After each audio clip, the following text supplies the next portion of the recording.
Puji Tuhan saudara sekalian, kita mau sama-sama baca firman Tuhan di Kisah para Rasul 8 ayat keempat. Mereka yang tersebar itu menjelajah seluruh negeri itu sambil memberitakan Injil. Dan Filipus pergi ke suatu kota di Samaria dan memberitakan Mesias kepada orang-orang di situ. Ketika orang banyak itu mendengar pemberitaan Filipus dan melihat tanda-tanda yang diadakannya, mereka semua dengan bulat hati menerima apa yang diberitakannya itu. Sebab dari banyak orang yang kerasukan roh jahat, keluarlah roh-roh itu sambil berseru dengan suara keras. Dan banyak juga orang lumpuh dan orang timpang yang disembuhkan. Maka sangatlah besar sukacita dalam kota itu. Puji Tuhan, kita berdoa. Terima kasih Tuhan Yesus atas firman Engkau. Tuhan yang begitu luar biasa memberikan kita semangat dan tahu tujuan hidup.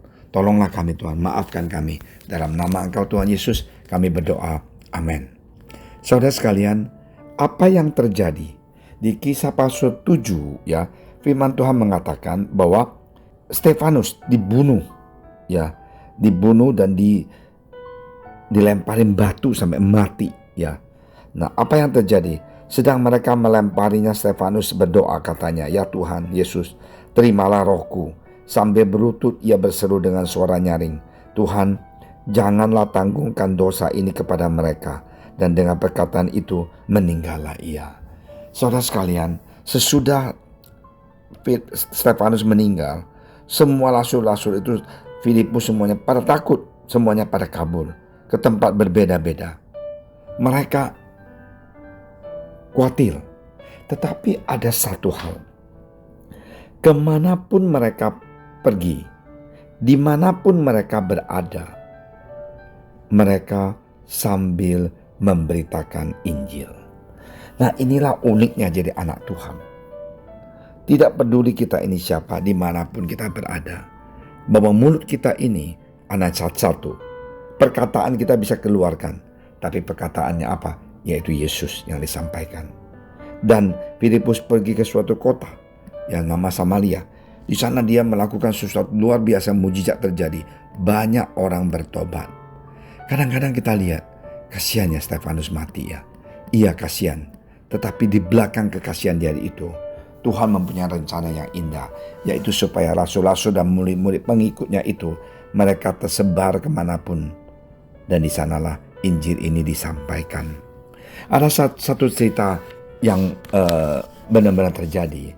Namanya pendeta Risto Kulichev. Ini kalau nggak salah di Rusia. Dan dia ditangkap, masuk ke penjara tahun 1980-an. Kenapa? Kan Rusia nggak boleh kan samakan Injil. Dan di dalam penjara 8 bulan dia menyampaikan Injil ini. Dia memenangkan banyak jiwa di penjara. 8 bulan kemudian ratusan orang di penjara itu terima Tuhan Yesus. Nah, kita bisa bilang, kasihan ya Pak Pastor Risto Kulichev ini ditangkap ya.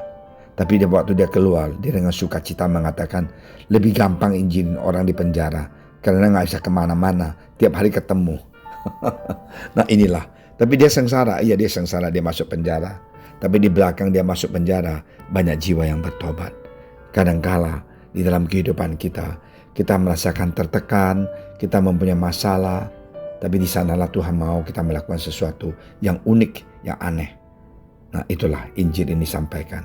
Mari semangat saudara sekalian, dimanapun kita berada, jangan lupa perkataan kita, mulut kita, keluarkanlah Injil, keluarkan firman Tuhan. God bless you. Jangan, kalau kita cinta seseorang, kemanapun kita pergi kita akan bicara dengan dia.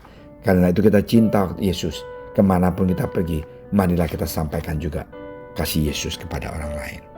Ya, mari kita berdoa. Terima kasih Tuhan Yesus, kami sungguh cinta pada Engkau. Kadang-kadang Tuhan, hidup kita tertekan, kejadian sesuatu yang tidak menyenangkan, tapi kami percaya Tuhan, Engkau Tuhan adalah Tuhan yang hidup. Terima kasih ya Bapa. Di dalam nama Engkau Tuhan Yesus, kami serahkan hidup kami tangan Engkau. Haleluya. Amin.